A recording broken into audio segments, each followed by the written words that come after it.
Welcome to the Fundamental Baptist Podcast. There are many types of Baptists, but being a Baptist once meant that you were a fundamentalist. Over the years, many Baptists have strayed from the fundamentals and thus attack those who remain true to the faith.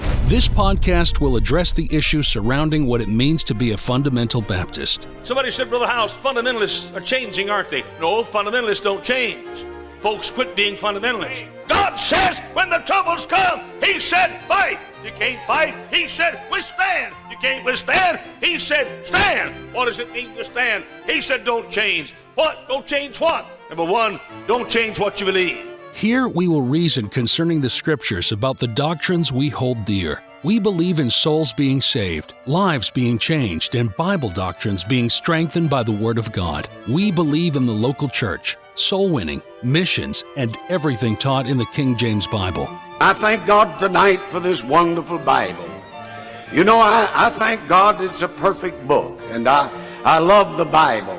Doesn't need any addition, no correction, nothing taken from it. Thank God tonight for the Holy Bible. I like it just like it is. We are not ashamed of being fundamental Baptists, and we want to encourage others to remain true to the Bible, their Baptist heritage, and to not change what they have been given. You just stick with the book. You can't beat this book. Why does every generation feel that we got to change it just a little bit because our daddy did it like this and our granddaddy did it like that, and let's change it just a little bit. You change it, and things that are different are not the same. The same commit thou to faithful men. Thank you for joining us in our discussion of what it means to be a fundamental Baptist. Hello and welcome, David Baker. Welcome to the Fundamental Baptist Podcast. Hey, we're glad that you're here. I have an interesting one for today, if you've seen the title, and we're going to get into a lot of things. Some people would say, boy, Brother Baker, I wouldn't get into that, and I would understand why. But I believe if there's an issue out there, that there should be somebody trying to biblically, logically explain and understand this, because so many people don't. So many people throw the Bible out for emotionalism. They throw logic out because of what they feel, and they don't look at what the Bible says, what logic says on how we ought to think about these issues. And for you that think I'm just, quote, defending independent Baptists, go back and look at the topics. If there's an issue, even if it's against independent Baptists, that I believe needs to be taught on, I have no problem at all with teaching that. Go back and look at tithing on gifts. Go back and look at that. Go back and look at interracial marriage and see. Some people think these are just to be controversial, and they're not, but they are to be biblical. And if there's an issue out there, I believe there should be some people that are trying to say what's right. Now, we're working on a Calvinism series, and we've done 2 of them. We've done one overall of why we disagree with all 5 points of Calvinism, and then last time we did one on total depravity. And really, really important, if you haven't heard those, I believe you should. And we plan on doing those every other week. My son was sick this last week, so it was good to throw in these. And there are always issues that come up with religion. And so it gives me, between those weeks, to be able to deal with whatever issue else that is going on out there. So are you ready for it? Did you see it? The blessing and curse of sex. All right. Let me give a little warning before, okay? Please, you have no right to condemn this unless you listen to every word. There are things that if you just heard part of it, you're not going to understand. It's not going to make sense. You need to listen to the whole thing. I'm not saying that to try to get you a longer listener. You need to hear the whole thing. The last part of this is going to be the answer to this that we need, but the logic and history and things we need to know up front. Also, if you see anyone post a clip from this and it's not including the whole thing, I don't care if you take and share this. It's what I believe and what I'm putting together. But just to pull a clip out of it is wrong, okay? This is contextual. This has to be put in context, or you are not going to get this. Everybody got that? So if you see people who love to take and clip things out, have fun on this one, okay? You'll be able to find lots of things you can do and misquote and take out of context things. You need to hear it in the whole context. Everybody got it? All right, seatbelt on. Here we go. I'm going to start out with this. You'll hear this a few times. Number 1, sexual sin is wrong. Number 1, sexual sin is wrong. Number 2, if there is an accusation of a sexual sin with a minor, then it must be reported to the authorities. Talk more about that in some states, but I believe it must be reported to the authorities, and I have done that probably more than anybody I know. I'm the chaplain and have been as a volunteer or a full-time chaplain for almost 3 decades in the jail. They have what's called a SO pod, okay, sexual offender pod. At any one time, there's 15 to 20 to 30 guys in there. And guess what I do? I minister to them. You think it ought to be okay for me to go to this pod and this pod and this pod and skip over that pod? Some of you think I should. I'm sorry, by law, I cannot, all right? And so you minister to all of them. So I've probably turned in more people for this than anybody I know. Number 1, sexual sin is wrong. Number 2, if there's an accusation of a sexual sin with a minor, then it must be reported to the authorities. Number 3, if it's proven true, why do you say that? Because proven, there are false accusations, and I may take a podcast and just talk about that. It's too much to get into in this one. But if it's proven to be true, then minister to all. The victims, absolutely. They're going to need help. The fallen, we're supposed to minister to them and their families. There's so many times the families who had nothing to do with this get totally destroyed in this because of what their dad did. They need ministered to too, every one of them. And the fallen, oh, I can't believe you administer to them. Then you don't believe the Bible and you're not spiritual. Because the Bible says, brethren, if a man be overtaken in a fault, ye which are spiritual, restore such an one in the spirit of meekness. If someone sins, they're overtaken in a fault, they blew it, they messed up, then we are supposed to help them.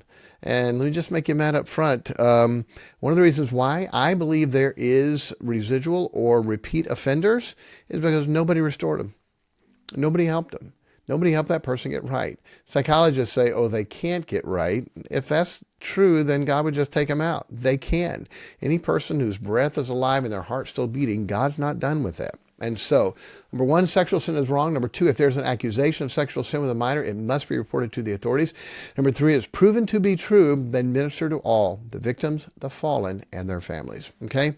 Now, in the beginning, God made things. He said it was good. The light, Genesis 1:4, it was good. Genesis 1:10, the earth, the seas, it was good. In verse 12, the herb-bearing seed, it was good. Verse 18, the light and darkness, it was good. Verse 21, the winged fowl, it was good. Verse 25, the creeping thing. Okay, God said it. It was good. Then, verse 27. So God created man in his own image. The image of God created he him. Male and female created he them. God blessed them, and God said to them, be fruitful and multiply. We understand what that means. And replenish the earth and subdue it. Verse 31, and God saw everything that he had made, and behold, it was very good. In the evening and morning were the 6th day. After God made man and woman, God said it was very good. It was very good. The title is called The Blessing and Curse of Sex. The blessing is God made this a blessing. I think most people would say in their right mind that, wow, one of the best things on the earth that God ever created was the intimacy of a man and a woman. In Proverbs it says, boy, there are things that are too much for me, the way of a man with a maid. Wow, it's just amazing that God made 2 people to be able to come together and connect in intimacy and to be able to have the blessing and joy and pleasure that's related with that. And it produces a beautiful baby and an offspring. Incredible. God designed all of that, and it's good. God said it's very good. God said marriage is honorable in all, and the bed undefiled. But whoremongers and adulterers, God will judge. So it is a blessing. It's a blessing that God gave to a husband and a wife to be able to work on your marriage, have a good marriage, and get to enjoy then that blessing of intimacy. Okay? It is a blessing. God made it. It's a gift to the man and to the woman. The curse is a temptation. The curse is the sexual temptation. And the reason why I want to do this is this. If we don't look at the right enemy, then we'll never win. The enemy is the flesh. The enemy is a temptation, the desire to cross outside of what God made intimacy, sex for, one man and one woman for life. That's how God made it. But there is the temptation to go outside of that. And everybody has it. The Bible says there's no temptation taken you, but such as is common to man. Still remember the first time I ever heard a preacher deal with this. I was in the Army and very worldly. I moved out of the house when I was in high school, told my parents wouldn't live by their rules, got in a party apartment. You understand all the things that happened there, then the military and all the things that happened there. And so I understand this topic very well and the temptation for this. And in the Army, I was bored. It was in Korea, not much to do, so I went to chapel. And this chaplain got up and he used this verse, Matthew 5:28. But I say unto you that whoso looketh on a woman to lust after her hath committed adultery with her already in his heart. You drop your head and go, okay. And then he said, this is the preacher. He said, honestly, I know I struggle with that. What? You're a preacher. And every man I've ever talked to struggles with that. Wow. And by the way, that's true. Okay? There's no temptation taking you, which such is this common demand. Take the most holy, sincere, dedicated, honorable, moral man you've ever met. I promise you, he is tempted with this. He's tempted with it. It's honest, okay? So we ought to be able to talk about it. We ought to be able to understand what the problem is, what the enemy is, and it's the flesh. If you do not deal with the right enemy, you're going to lose every time. And most people don't deal with this. It's the ad hominem attack against a person or a group instead of understanding what it is, the flesh. Again, sexual sin is wrong. Any sexual accusation with a minor must be reported to the authorities. And if it's proven to be true, minister to all victims, fallen, and their families. And it is a big deal. It's so big that many people, they're opting for chemical castration. United States, according to National Center of Biotechnology Information, between 10 and 20,000 people in the U.S. have undergone chemical castration. Because they know I struggle with this, I don't want to struggle with it. Dealing with men that have a problem in the SO pod and that have messed up, they say, I hate this. I hate the desire I have. I wish it was gone. I wish it would go away. And people are opting for this. When we feed our mind, as a man thinketh in his heart, so is he. When we feed our mind with this stuff, then it is going to grow so strong, and that's what we're going to become. And that's what's happened. We'll talk more about that. By the way, it's not just the U.S. UK, 2,000 have undergone chemical castration. Germany, 4,000 people. South Korea, known for extensive use of chemical castration for sex offenders, between 10 and 30,000 people they have had go through that. Okay? This is not just a problem in the United States. It's a problem all over the world. How come? Because we all have a human nature. We all have the flesh. So, did God know this was going to be an issue? This is so interesting to me. God created sex to be a blessing, but did God know there were going to be certain sins? Absolutely. This is a list of the sins that God put in the Bible and talked against. Fornication. Okay? Fornication. Any sexual sin. We'll talk more about that. Adultery. How many times did God talk about adultery? How many times did God say this adultery is wrong? Okay, and it shouldn't be done. God said it. Why did God say it? Okay, He had to, because it's in the Bible. 40 different times the word adultery is used. Okay, 40 different times, and so it's one of the 10 Commandments. Thou shalt not commit adultery. Polygamy. God said, male and female created He them. He said, for it was not so in the beginning. God made them male and female, and that's the way He wanted it to be. And how many people, even though the children of Israel had more than one wife? And God said, no, it shouldn't be. Then rape. Okay, God talked about that in the Bible. Incest. God talked about that in the Bible and exposed it. Here's Lot with his 2 daughters. Incest. God talked about that. Homosexuality. Often God talked about that. If a man lie with a man as he lie with a woman, he shall be put to death. And Romans 1, men working that which is unseemly, the Bible says. Old and New Testament. Bestiality. God had to cover bestiality? God did. Exodus 22, Leviticus 20, Deuteronomy 27, God covered that. How come? Because the sexual sin, the temptation is there. There's a blessing of it. One man, one woman for a life. Wow, praise God. There's a blessing of it. Then there's the curse of it, the sexual temptation. Bestiality, God put it in there. Prostitution, it's in there. Selling your body for money, it's in there. Sexual immorality, the numerous sins, including pornography, looking at it to lust. And listen to first, Ezekiel. Did God know this? Then he said unto me, Ezekiel 8:12, Son of man, hast thou seen what the ancients of the house of Israel do in the dark? These are the old men. It's not just young men. It's old men too. This is something that you think as a young man, okay, I'm glad when I'm older and this doesn't bother me. There's a reason why it's called dirty old men. Because as men, they're older, they still have those same desires and same thoughts. What the ancients, these old men in the house of Israel do in the dark, every man in the chambers of his imagery. In the chambers of the imagery, what they're thinking about, what they're meditating about. God warned about this, for they say, the Lord seeth us not, the Lord hath forsaken the earth. They say God can't see in the chambers of our imagery. Yes, He can. pagan sexual activity. There are religions that have sex incorporated with their religion. It's a part of the traditions. Tantric, I'm saying it right, Hinduism and Buddhism. Traditions use sexual energy as a tool for spiritual development, incorporating sexual practices and rituals into meditation. Ancient Egyptian religions, certain deities were associated with fertility and sexual rituals, and sex was seen as a vital force in creation and renewal. Neo-pagan religions, these diverse beliefs often celebrate sexuality as a natural and sacred expression of life and divinity. Okay, there are religions that have sex as a part of this. And the reason why I'm talking about this is people want to look at this, and our podcast is called the Fundamental Baptist Podcast. They want to look at, the independent fundamental Baptists. They're the issues, they're the problems. No, the flesh is a problem. Sin is a problem, and God knew that, and look at all this. I mean, I have 11 different sexual sins that God described and said this is wrong, but this is what you're going to be tempted with, and God had to say against this because people were doing it. And the last one, uncleanness, lasciviousness, put those together, self-pleasure. All these things God talked about, God talked against these things because God knew we were going to struggle with this in the flesh. Okay? God knew we were going to struggle this in the flesh.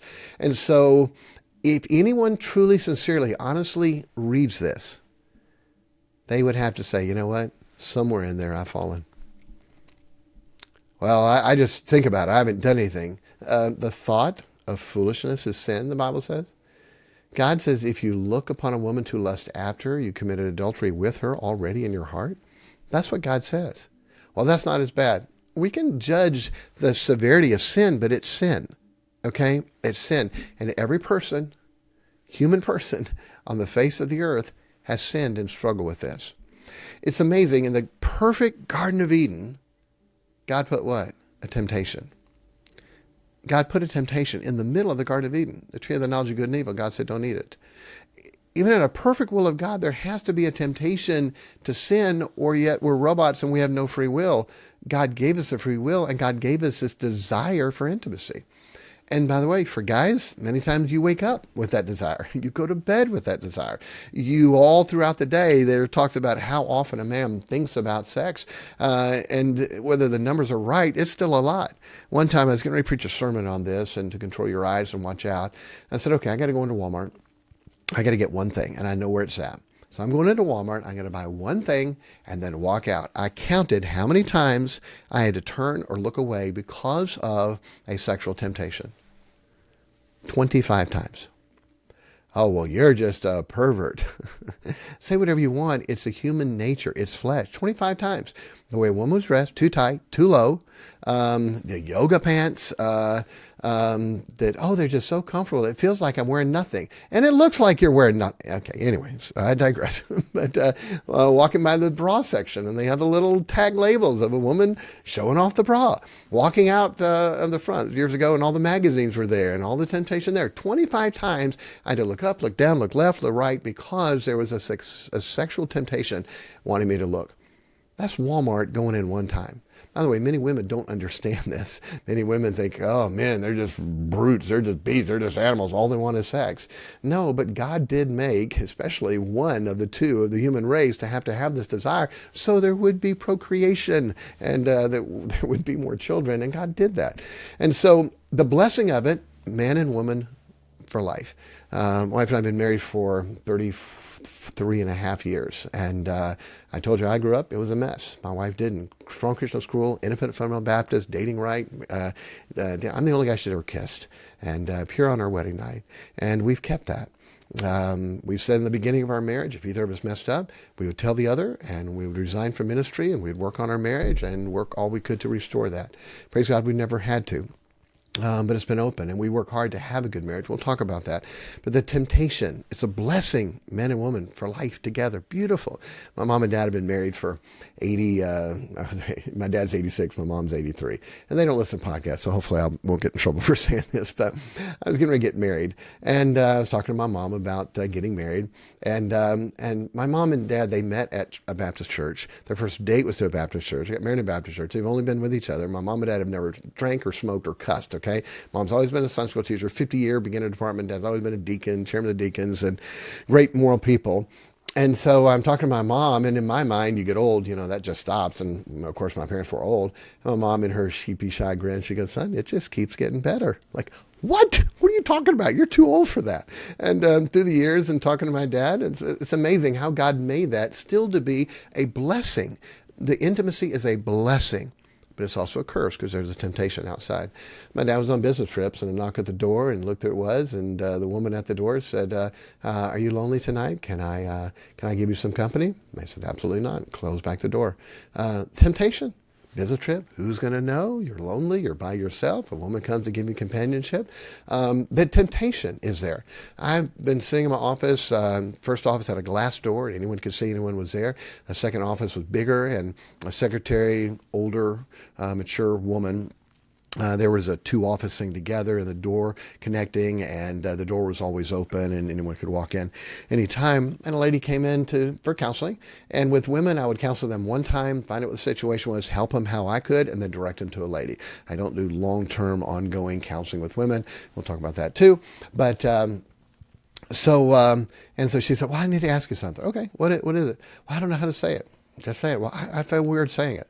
"You want to write it down?" "Sure." Give her a 3x5 card. She wrote it down, and she gave it to me, and she propositioned me for sex. In my office, wrote it down. What do you do?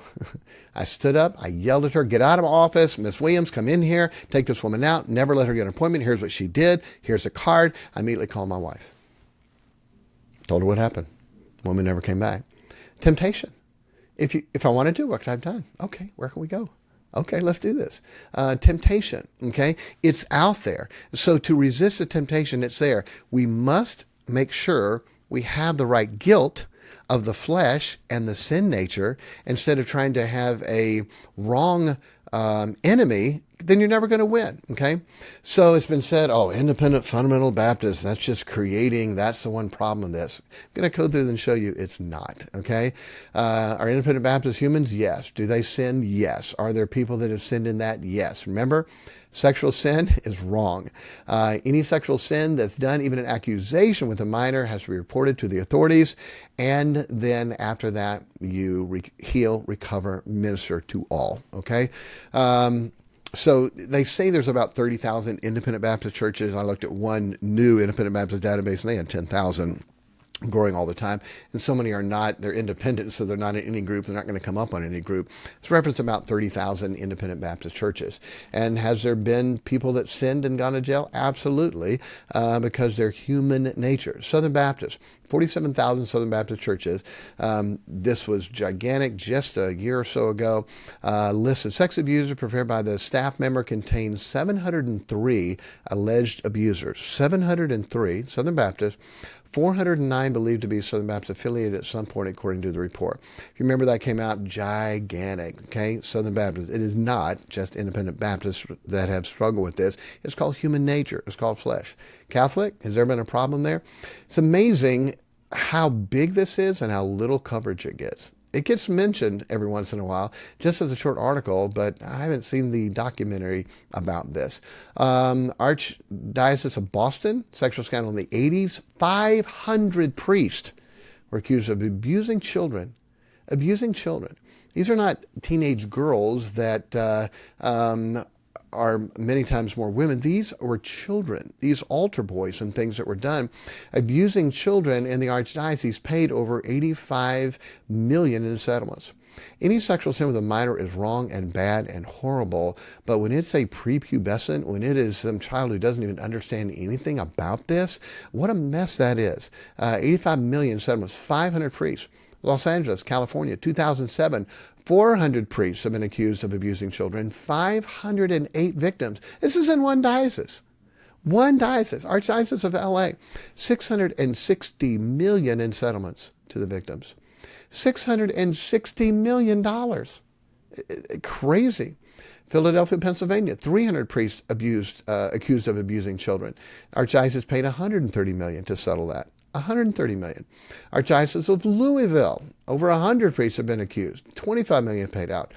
Portland, Oregon, 150 priests accused of abusing children, $75 million paid out. Archdiocese of St. Paul and Minneapolis, $210 million paid out in 2018, $130 million paid out in Philadelphia in 2020, $100 million paid out Diocese of Syracuse in 2022. Well over $1 billion just in those have been paid out from the Catholic Church with hundreds of priests. Are you trying to justify the independent Baptist because of that? No, I'm trying to point out what? That sin is a sin nature and it's a flesh, and that's a problem, and that's what we ought to work on. And the Catholic Church, of course, is wrong. They forbid their priests to marry. That's against 1 Timothy 4. That's when they depart from the faith. That's not supposed to be done. God made men and women to be able to be together. And so what a problem. Non-denominational, you could go through the list. Bill Hybels, accused of sexual misconduct by 5 women, resigned in 2018. Ted Haggart, founding pastor of New Life Church, Colorado Springs, accused of sexual misconduct by a male prostitute, admitted to the allegations, resigned.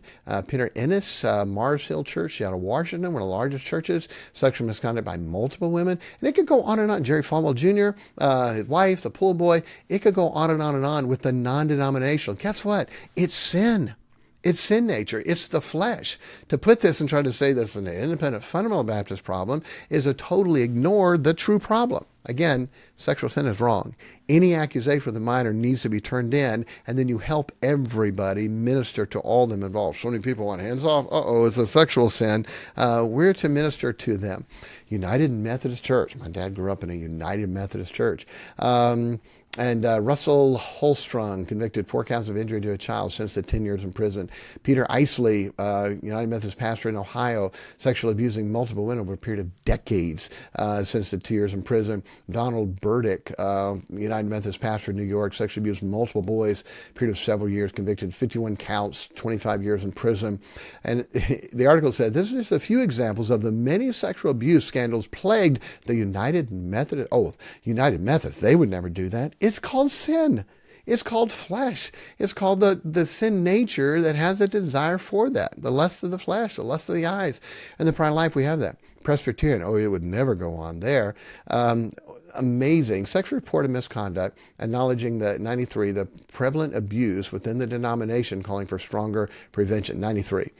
2002, Louisville Presbytery uncovered widespread sexual abuse by the former missionary. 22 girls and women over a 40-year period. Emmanuel Reformed Presbyterian Church, 2010, sexual abuse by a youth pastor. This I thought was amazing. 2016, PCUSA, Clergy Sexual Abuse Survey. The survey found 1 out of 10 clergies have been accused of sexual misconduct. 1 out of 10 accused of sexual misconduct. They have 18,173 clergy. So that's 1,800 plus accused of sexual misconduct. Accused. 1,800 in the Presbyterian Church. Guess what? It's sin. It's sex. One of the Presbyterian churches, I never got this one. 2018, Grace Church of the Islands, 2018. Georgia pastor confessed to abusing men and boys in the congregation with sexual foot massages. I don't know what that is and don't want to know. Guess what? It's sin. It is sin. It's out there. So those are just some of the churches, some of the religions. Guess what? Secular world. Okay? I encourage you to go look this up. This is a Fox News article. I'll give you the link if you need it. Just search it. Nearly 350 K through 12 educators arrested on child crimes. 350. In 1 year, 2022. 2022. Did you hear that? 350 K through 12 educators arrested on child sex crimes in 2022. And how many of those are women? It's amazing. When this issue came up, I'm looking at this, they're like, are they ignoring all of this? I know it seems like every week or every other week I see an article of a woman that messed with one of her students as a female school teacher.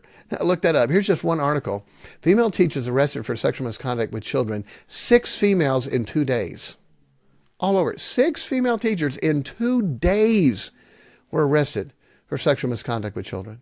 Unbelievable.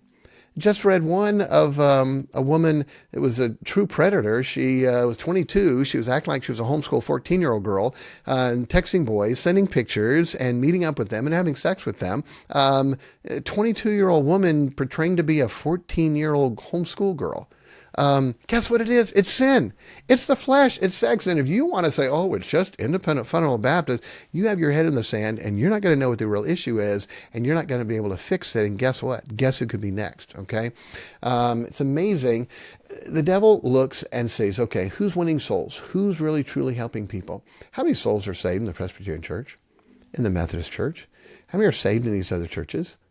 How many are saved in the Catholic Church? But what does the devil go after? Okay, who are the people who are trying to win people to Christ? Bring them to Jesus, okay? I think you can strongly say what I've seen, and I have been around a lot of ones of what we grew up in and out, independent fundamental Baptists trying to win souls. Okay, let's let the devil focus on them and say, oh, those people are the problem. So then nobody wants to be associated with that, so let's leave independent Baptists. And then what does it turn to? When someone leaves an independent Baptist church, we know they're going to happen. The standards are going to go down. The soul winning goes down or totally off. Music changes. Bible version changes.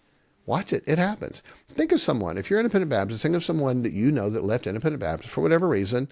Are their standards the same? Are they still winning souls? How's their music? What Bible are they using?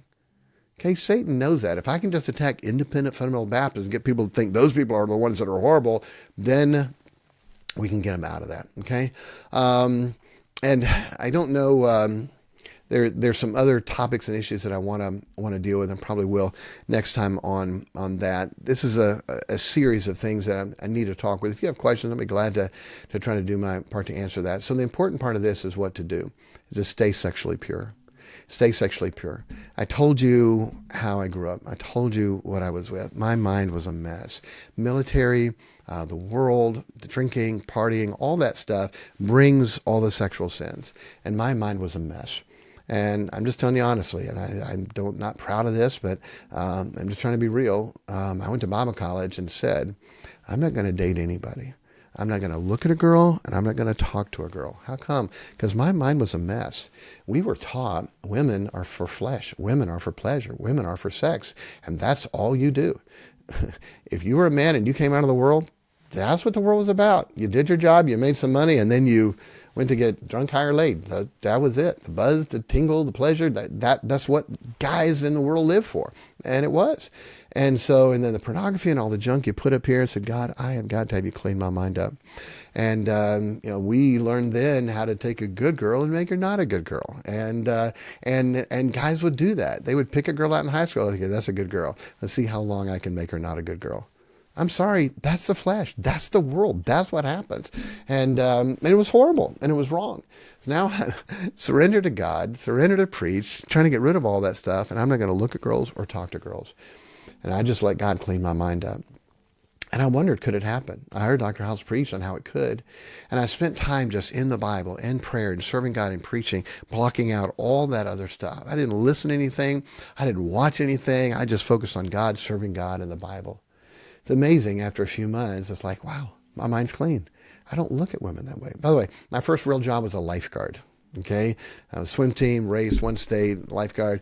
And I got paid to look at girls in bikinis. Not a good job for a teenage boy. Hello? All day long. All you're doing is checking out what's there. Okay. Not a good thing to do. God cleaned my mind. God cleaned my mind.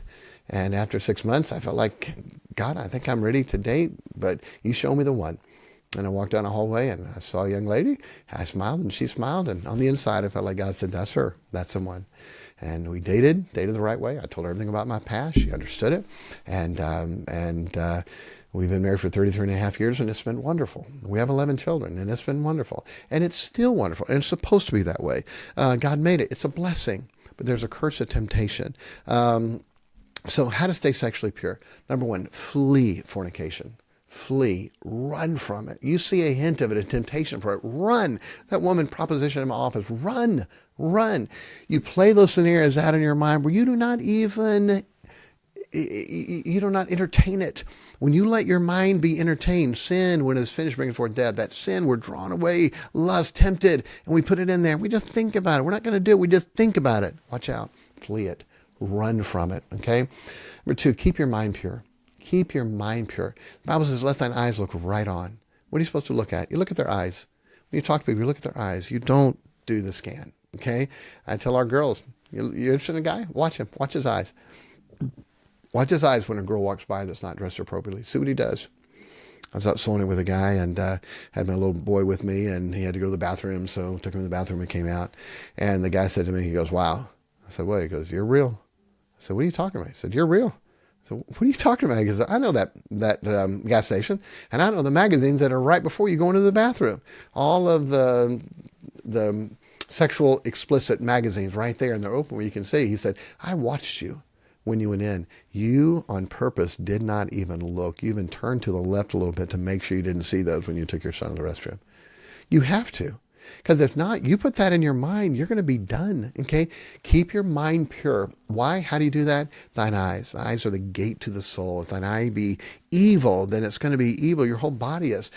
Job said, I've made a covenant with mine eyes. Why then should I think upon a maid? I made a covenant. You make a covenant with your eyes, I am not going to look at that. I'm not going to look at that. David said, I'll set no wicked thing before mine eyes. On your phone, on your TV, on the internet, what's there? What are you looking at? Magazines? What do you have? I talked to a guy that was so addicted to this kind of stuff. This was years ago before the internet was big, and he would do dumpster diving to find furniture and junk that was left over that he could use. He said, he told me later, the biggest reason I did that, he said, so I could find pornography. Because people would throw away stuff, and he would dig through a dumpster to be able to find pornography. Years ago, my first time dealing with this, the summer of my freshman year in Bible college, I came down to Tennessee to work with some pastors and make sure my family was saved, and work with one independent Baptist guy. 2 years later, he's in jail. I happened to be down visiting family, and I went to the jail and told him who I was. They let me go back and visit him. And he had molested his nephews that they had custody of. Horrible. And I said, what happened? What happened? By the way, he did not go to House Anderson. It was Springfield, okay, Baptist Bible Fellowship. But I'm not pushing bad on them. I'm saying it's sin. It's a sin nature. And I'm just flabbergasted, like, how in the world? And I said, what happened? And he said, I never gave up pornography. I said, wait a second, I never gave up pornography. You kept those things in your mind. As a man thinketh in his heart, so is he. You got to get that stuff out. Flee fornication. Keep your mind pure. Let thine eyes look right on. Make a covenant with your eyes. Set no wicked thing before your mind. All those things, it all starts here. Every sin starts in your mind. The Bible says, take every thought and make it obedient to Christ. Casting down imagination, every thought that exalts itself against the knowledge of God. Bring into captivity every thought. Take every thought and cast it down and make that thought obey God. You have to do that, or you're going to mess up. You're going to blow your life. By the way, one of the reasons why people continue to sin is because they don't try to restore people that have fallen. And it says, considering thyself, lest thou also be tempted. Through the years, I've always tried to help people when they fell, no matter what it was. And by doing that, it's reminded me of how badly the people are going to be hurt when they do that. My secretary for years, her husband went to Tom Malone's college, worked for Lester Roloff, started 2 churches, and messed up big time. And it was adult, but ran off with a younger lady and left his wife and 4 kids. And she was my secretary for years. I saw what she had to go through, which is a constant reminder, hey, help these people, because I need to realize that could be me. That could be me. And it could be you. It could be anybody. Okay? How to stay sexually pure. We talked about that. Next, let every man have his own wife. Let every woman have her own husband. The Bible says to avoid fornication. Hello, here it is. God's plan to avoid fornication. How do you do that? Verse 1, now concerning the things whereof ye wrote unto me, it's good for a man not to touch a woman. Okay, don't get started. Don't make provision for the flesh. Don't have a little thing. Don't hug. We'll get into that. It's good for a man not to touch a woman. Nevertheless, to avoid fornication, let every man have his own wife. Let every woman have her own husband. God said to avoid fornication, get married, and have a good, intimate, married life. Let the husband render the wife do benevolence. Likewise, the wife to the husband. Wife hath not power over her body. Husband hath not power over her body. His body defraud ye not the other, except it be with consent for a time, that you may give yourself to fasting and to prayer and come together again, that Satan tempt you not for your incontinency. Satan is going to tempt you in this area. The only way husband and wife should not be together is they both agree, let's fast, not if one agrees, they both agree, let's fast and pray for a while about something, and then come together so we're not tempted. That's what the Bible says. So we are not tempted. It's the Bible. It's a sin nature, okay? Each one of these things I could go on for a long time and want to do a book about this sometime, but I don't have time to go through this the right way, but I would encourage you to read it. Proverbs 2 and Proverbs 7. To keep thee from the strange woman. Proverbs 2:16. To keep thee from the strange woman, Proverbs 7:5. Okay? There are 4 things here that will keep you from the strange woman. Discretion shall preserve thee, understanding shall keep thee. To have discretion and understanding, that's in Proverbs 2, and then to have wisdom and understanding in Proverbs chapter 7 to keep you from the strange woman. Okay? Really is a big deal. Go read Proverbs 2, go read Proverbs 7, and to keep thee from the strange woman. It is a big deal, and it will help you to keep from the strange woman so you don't mess up. And lastly on this, I mentioned some of it, don't get too close. Counsel, if you say, I never counsel women, that's safe. Because I'm their pastor, I counsel with them one time. I'll tell them I'll counsel with them one time, and then I'll direct them to somebody that will help them. Here's somebody that was abused. Pray for them, help them, encourage them, and then send them to a lady that was abused who now uses that as a ministry to help other people. This is a marriage counseling. Okay, let's get your husband in here and do marriage counseling together. I do not counsel a woman over and over and over together, just with her. I don't, okay? Counsel. Talking to them, business-wise, professional, no touching. I don't hug women. Sometimes you get accosted, and so you awkwardly, and they realize, okay, he's really not hugging me. Sometimes that happens, but I don't. You guys get in our church, Pastor Baker doesn't hug women, okay? I don't. Bro hug, man, a handshake with the shoulder on the back, hey, we do that, but with a guy, but I don't hug women, okay? I'm not going to. Good for a man not to touch a woman. And make no provision for the flesh. Don't make provision. Don't make a provision in your mind. Don't make a provision in your body. I don't get in the car with women alone. I don't go to lunch with women alone. I don't. Not going to happen. Are you worried you're going to fall? No. But I don't want to make provision for the flesh and to stay above reproach. And if anybody ever saw, what's Pastor Baker doing with them? I don't do that. Even when I'm with one of my daughters on a date, I always make sure to say, this is my daughter. I don't want people to think things. So to do things the right way, stay pure. Understand what the issue is, okay? Satan uses the flesh to tempt us, so we'll mess up our life. Do independent Baptists sin? Absolutely. Because they're in the flesh. Is it systemic with the independent Baptists? No, there's 30,000+ independent Baptist churches, tens of thousands of independent Baptist pastors. And have some messed up? Yes, absolutely. And again, sexual sin is wrong. Any accusation with a minor needs to be turned in, okay? Needs to be turned in. And then minister to everybody that's involved in that. That's what we're supposed to do so we can heal them. We need to preach this. We need to warn people. We need to see when you blame, quote, independent fundamental Baptist, you're not looking at what the issue is, okay? It's in every religion. It's in every type of a church, every denomination, and it's in the public schools, gigantic, big time. It's been the biggest pandemic. By the way, they say the reason why that's on the rise is because more women are looking at pornography. The biggest expansion of pornography has been women looking at it. So now they have it in their mind, so now they are messing with younger boys. And it's a mess, okay? It is a pandemic mess, even just in that. If you just Google, I'm not trying to get you to look at the junk, it's a mess, but just the female teachers in the last couple of years that have done this, it's a pandemic. It's way bigger than you taking 30 years of independent Baptists and every accusation you know and putting it together. 1 year of females in schools is bigger than that, okay? Are you justifying it, making an excuse for it? Absolutely not. Remember, sexual sin is wrong. Anything with a minor accusation, report it, okay? And I have done that. There's some times we turned it in, and they investigated it, and the girl said, no, it didn't happen. And the guy's still out. There's been time we investigated. I don't know what happened. Nothing happened. There's been times we investigated. The guy went to prison for 20 years. But we turn that in. And you're supposed to. By the way, I don't have time to get into this now, but mandatory reporters, we are in Tennessee. Some states that aren't. Some states recommend it. Some states are not mandatory reporters for that. And why? In the Catholic Church, the way somebody gets their sins absolved is confessing them to a priest. That's their doctrine. They have to confess it to a priest to have the father, quote, absolve their sins. And so if they confess it to a priest and he's a mandatory reporter and he has to turn it in, so I can't confess it to a priest so they can never get their sins absolved. Now, again, that's not right doctrine. That's not Bible, but that is their doctrine. That is their doctrine. And so some states have it, many, I'll talk about this again, many states have it where you can look it up. What states are mandatory reporters? I did. And many of them are not, okay? And so I think it ought to be always turned in. I'm not going to judge whether I think it's credible or not. That's not my job. I'm not the judge, jury, or executioner. I'm the pastor. I'm trying to encourage and help them. The states where it's recommended, Utah, Texas, Rhode Island, Oklahoma, North Carolina, Nebraska, Maryland, and that's not exhaustive. I just went through part of the list and pulled some of them out. They're not mandatory reporters in there. California became mandatory reporter in 80. Tennessee became mandatory reporter in 96. And 96 is when we became mandatory reporters. In Arkansas, I looked this up 2 different places, and this is what it says. For example, parental consent. And this is unfathomable to me, but this is what it says. For example, in Arkansas, parental consent is required if a victim of a minor and the alleged perpetrator is a parent or guardian. So you have to have the other spouse agreeing to turn this person in if they messed up.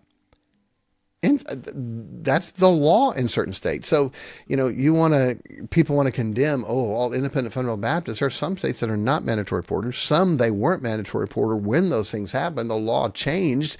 When I first started pastoring, it wasn't mandatory reporter. Now it is. And when someone comes to me and says, Pastor, is everything I'm going to say confidential?